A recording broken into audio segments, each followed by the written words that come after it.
Hello, I'm Frank McSheen with Square Peg Consulting at the Whiteboard. I'm a supply chain cash guide, and these are the components of the business-to-business supply chain as I see it. And there are opportunities to generate more cash in every part of this process. Let me show you what I mean. Hello. Today we're going to talk about an important part of our People and Teams foundation for our B2B supply chain framework. And it has to do with onboarding new talent, particularly leadership roles, versus the orientation and which one generates more cash. So the goal of getting somebody new in, whether it's an external hire or a promotion, either one, the goal is to get them up in the performance curve as soon as possible, right?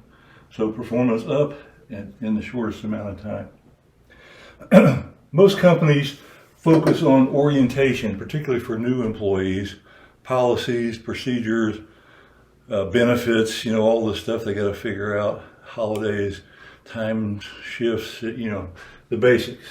So they do that. So that starts the process here, orientation.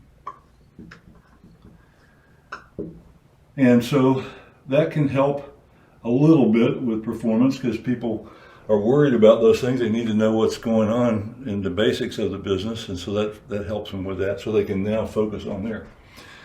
But a lot of companies don't really focus much on onboarding, which is really what takes place after orientation. Some companies confuse onboarding with orientation. They think orientation is onboarding, and they do that for a few days and get everybody's questions answered about policies and benefits and that, and they think we're on board now. It's not. So onboarding is really the process of helping someone truly understand the expectations of the role that you're putting them in and what is going to be required to meet those expectations. And hopefully you've got some information about them from an assessment perspective, so you can help them understand what adjustments are they going to need to make in order to meet those expectations. And if you do that right, you'll find that this curve goes up pretty quickly. If you don't, if you stop here at orientation, you find that they have to go out and find their own way and figure out those expectations on their own.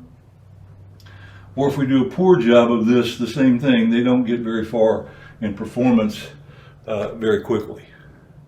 So the key is do the orientation, make sure you do a good job of answering all those basic questions they have coming into the company or coming into a new role. But really focus your time and effort on onboarding somebody so they really understand